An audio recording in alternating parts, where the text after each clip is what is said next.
നമസ്കാരം. ഇന്ന് നമ്മൾ ഒരു സമയയാത്ര നടത്താൻ പോവുകയാണ്. 80 വർഷത്തിലേറെ പുറകോട്ട്. യുഗഋഷി പണ്ഡിറ്റ് ശ്രീരാം ശർമ്മ ആചാര്യജി എഴുതിയ 1940 മെയ് മാസത്തിലെ ഹിന്ദി അഖണ്ഡ ജ്യോതി മാസികയുടെ ഉള്ളറകളിലേക്കാണ് നമ്മൾ പോകുന്നത്. കാലത്തെ അതിജീവിച്ച ഈ ചിന്തകളിലൂടെ നമുക്കൊരുമിച്ച് സഞ്ചരിക്കാം.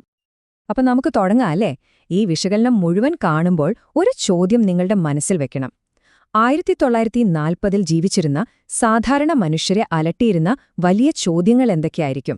വാ, നമുക്ക് ഒരുമിച്ച് ആഴങ്ങളിലേക്ക് പോകാം. നമ്മുടെ ഈ ഒരു യാത്ര തുടങ്ങുന്നത് എവിടെ നിന്നാണെന്നോ? ഏറ്റവും അടിസ്ഥാനപരമായ ഒരു കാര്യത്തിൽ നിന്നാണ്. ഒരു വ്യക്തിയുടെ സ്വഭാവം. എന്താണ് ശരി, എന്താണ് തെറ്റ് എന്നൊക്കെയുള്ള കാര്യങ്ങൾ. ഈ വിഷയത്തെ മാസിക എങ്ങനെയാണ് സമീപിക്കുന്നതെന്ന് നമുക്ക് നോക്കാം. നോക്കൂ, ഈ ചോദ്യം എത്ര പവർഫുള്ളാണെന്ന്. ലേഖനത്തിന്റെ തലക്കെട്ട് തന്നെ നമ്മളെ ഒരു തെരഞ്ഞെടുപ്പിന് മുന്നിൽ നിർത്തുകയാണ്. നിങ്ങൾ ദൈവത്തെയാണോ ആരാധിക്കുന്നത്, അതോ ചെകുത്താനെയാണോ? അതായത്, ഒരു വ്യക്തിയുടെ ജീവിതത്തിലെ ഏറ്റവും പ്രധാനപ്പെട്ട നൈതിക തീരുമാനമായാണ് മാസിക ഇതിനെ കാണുന്നത്.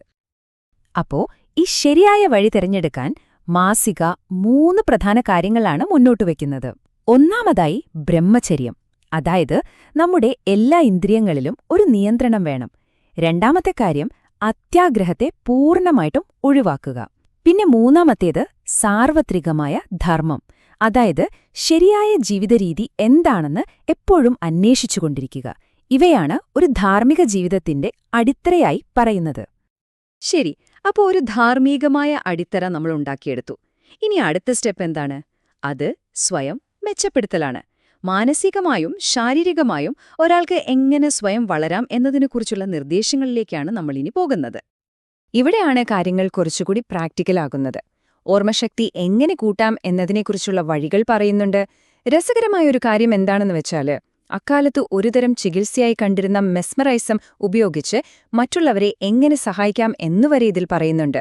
ഒപ്പം വാർദ്ധക്യത്തെ എങ്ങനെ ആരോഗ്യത്തോടെ നേരിടാം എന്നതിനെക്കുറിച്ചുള്ള ചിന്തകളും പങ്കുവയ്ക്കുന്നു.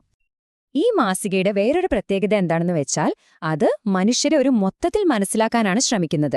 ഒരു ഉദാഹരണം പറഞ്ഞാൽ, ഒരാളുടെ ശാരീരിക ലക്ഷണങ്ങൾ നോക്കിയിട്ട് അയാളുടെ സ്വഭാവം എങ്ങനെ മനസ്സിലാക്കാമെന്നതിനെക്കുറിച്ച് വരെ ഇതിൽ പറയുന്നുണ്ട്. ഇൻട്രസ്റ്റിംഗ് അല്ലേ? ഇതുവരെ നമ്മൾ സംസാരിച്ചത് പ്രായോഗികമായ കാര്യങ്ങളെക്കുറിച്ചാണ്. ഇനി നമ്മൾ കുറച്ചും കൂടി ആഴത്തിലുള്ള ചിന്തകളിലേക്കാണ് പോകുന്നത്.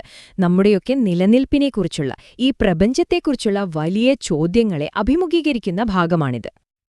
നമ്മളൊക്കെ എവിടെ നിന്ന് വന്നു? ഈ ഒരു ചോദ്യം പണ്ട് മുതലേ മനുഷ്യരെ അലട്ടുന്ന ഒന്നാണ്, അല്ലേ? അതിനെക്കുറിച്ചാണ് ഈ ഭാഗം. സൃഷ്ടിയുടെ കഥ. പ്രപഞ്ചത്തിന്റെ ഉത്ഭവത്തെക്കുറിച്ചുള്ള അന്വേഷണം എപ്പോഴും മനുഷ്യന്റെ കൗതുകത്തിന്റെ ഭാഗമാണല്ലോ. ഒരുപക്ഷേ മനുഷ്യൻ എക്കാലത്തും ചോദിച്ചിട്ടുള്ള ഏറ്റവും വലിയ ചോദ്യം ഇതായിരിക്കും. ഈ സ്ലൈഡ് അത് നേരിട്ട് നമ്മളോട് ചോദിക്കുകയാണ്. മരണശേഷം നമുക്കെന്ത് സംഭവിക്കുന്നു? ഈ ചോദ്യത്തിന് അന്നും ഇന്നും ഒരുപോലെ പ്രസക്തിയുണ്ട്. അങ്ങനെ നമ്മള് ഈ യാത്രയുടെ ഏറ്റവും ആഴത്തിലുള്ള, ഏറ്റവും ഉള്ളിലേക്കുള്ള ഒരു തലത്തിലേക്ക് എത്തുകയാണ്. നമ്മുടെയൊക്കെ വ്യക്തിത്വത്തെക്കുറിച്ചും ബോധത്തെക്കുറിച്ചുമുള്ള അവസാനത്തെ ആ ഒരു അന്വേഷണം. ആ അവസാനത്തെ ചോദ്യത്തിലേക്ക് എത്തുന്നതിന് തൊട്ടുമുൻപ് മാസിക ഒരു പ്രധാനപ്പെട്ട കാര്യം പറയുന്നുണ്ട്: അഹംഭാവം വികസിപ്പിക്കുക. കേൾക്കുമ്പോൾ തോന്നാം ഇത് നമ്മുടെ അഹങ്കാരം കൂട്ടാനാണെന്ന്. പക്ഷെ അങ്ങനെയല്ല. ഇവിടെ ഉദ്ദേശിക്കുന്നത് ഞാൻ എന്ന ചിന്തയെ ഈ ചെറിയ ശരീരത്തിൽ നിന്ന് മാറ്റി ഈ പ്രപഞ്ചത്തോളം വലുതാക്കാനാണ്. ഒടുവിൽ എല്ലാ അന്വേഷണങ്ങളും, എല്ലാ യാത്രകളും, എല്ലാ ചിന്തകളും ഈ ഒരൊറ്റ ചോദ്യത്തിൽ വന്ന് നിൽക്കുന്നു: ഞാൻ ആരാണ്? നോക്കൂ, 1940 ഈ മാസിക അതിന്റെ വായനക്കാരെ കൊണ്ടെത്തിച്ചത് ഈ ഒരു ചോദ്യത്തിലേക്കാണ്. ഒരുപക്ഷേ എല്ലാ അന്വേഷണങ്ങളുടെയും അവസാനം ഇത് തന്നെയായിരിക്കും. അപ്പോ ഈ പഴയ മാസിക വെറുമൊരു പുസ്തകമായിരുന്നില്ല, അല്ലേ?